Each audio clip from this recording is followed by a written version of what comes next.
We're going to call her Congresswoman Elise Stefanik. If you look it up, Representative, I should just avoid that completely, because a lot of female members of Congress want to be congressmen because that's the convention in writing.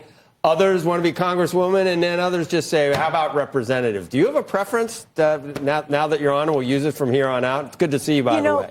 Congresswoman, but I'll tell you, my constituents know me as Elise, and I'm proud to represent them. I can't do that. Congresswoman Stefanik.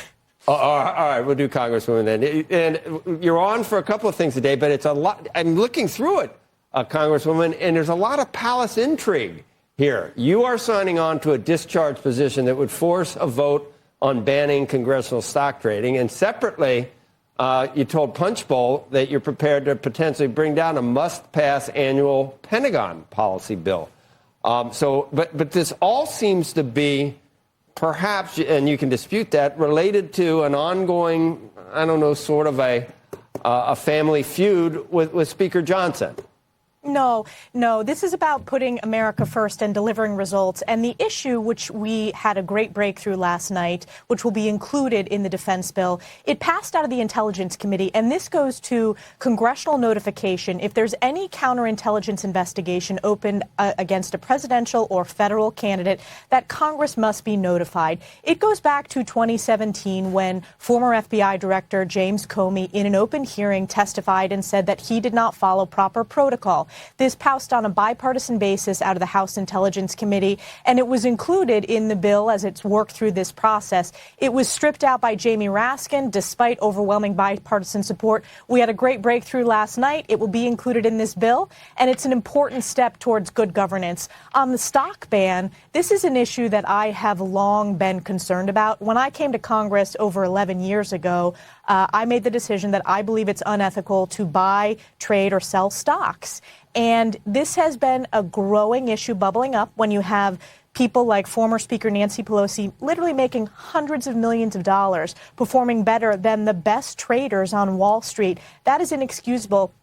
And for whatever reason or another, this has not been made a priority by leaders of both parties, frankly. So members have a bipartisan coalition and are delivering this by signing the discharge petition to provide good governance. It's good policy. Over 80% of the American people support this position. And it's very important that we're focused on legislating and not seeing, again, some of these unbelievable trades from members of Congress from both parties. Yeah. Long been discussing it on this show for a long time. I guess the scuttlebutt was that since Speaker Johnson wasn't involved, leadership wasn't involved in this, and this was Representative Luna's discharge position, and because it bypassed Speaker Johnson, that was in addition to that defense authorization. You mentioned Jamie Raskin. I guess the speaker pushed back and said you needed the four corners of the judiciary to sign on, and they hadn't. And he wants to do it. They had. Jim Jordan supports this provision. So now of course, it's done. Okay. It's done. It's included. It's good governance. This is going to be an important win. And just going back on the stock trading, this isn't something that I would say the leadership is opposed. This is an issue. The time is ripe. And frankly, this should have been done a long time ago. And members are frustrated of both parties. So this is not about pointing blame to one particular leader. But Speaker Johnson said, why not just call him? And is there any animus that relates back to He and I had very successful discussions last night. It's a provision that he supports.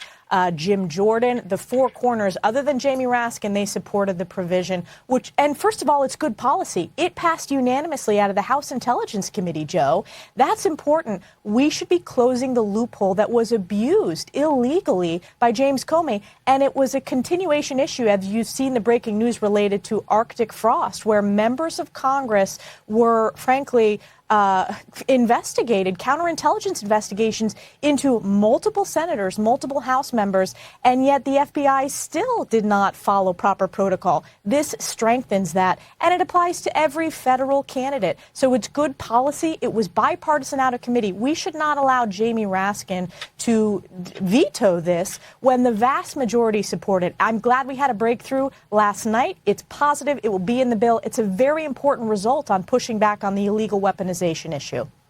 Let's talk about the run for for governor. It's a blue state. It's been tough for Republicans in blue states recently, and I see great things happening for you in polls with independents and Republicans. But I just don't know if is that enough in your view, given that New York typically, I mean, it's not like New York City, but it is difficult. It's an uphill battle. Well, first of all, no state has moved more to the Republican direction over the past few cycles than New York State. Look at the presidential state. Literally in 2024, New York moved more to the right than any other state in the nation. We saw Lee Zeldin in 2022 run an exceptional governor's campaign, come within 6 points against Kathy Hochul, who at that time was an accidental governor. She was only in that position because Andrew Cuomo stepped down. You now have a socialist who won the mayor's race, but barely broke 50%, Joe. Traditionally, when you're the Democrat nominee, which he was, you get in the high 60% or low 70s. The fact that nearly a majority of New Yorkers oppose his positions, which that includes a fair number of traditional Democrats, it's a real opportunity. And the reality is, Kathy Hochul has failed. It's 2 decades of single-party Democrat rule in New York, and New York is the most expensive state in the nation. Highest taxes, highest energy costs, highest health care costs, highest child care costs. So that is an issue that breaks across party lines. People are frustrated. And what have we seen? We've seen Kathy Hochul, who is bending the knee to Mamdani. Congresswoman, from what you're saying, should we surmise that you plan on running as a moderate Republican? I mean, if you're looking to appeal to New York Democrats as well. Well, first of all, I've always delivered a coalition of voters of Republicans, independents, and about 25% of registered Democrats in my district. You forget, I flipped a district when I first ran for office, and we put up some of the largest margins, not just in New York State, but in the entire Northeast. And this coalition, I will tell you, traditional Democrats who supported Kathy Hochul in the past are no longer supporting her. Some of her biggest bundlers are now our supporters. Some of her biggest coalition of voters are moving to us every single day, and it's because they are frustrated with her failed leadership that has led to New York being unaffordable for hardworking New York families. We're dealing with a little bit of a background noise there. You're not in a dentist's office. I'm not sure what that is. There's construction going on. Someone's got a big old cavity or something, but I think they almost got it at this point.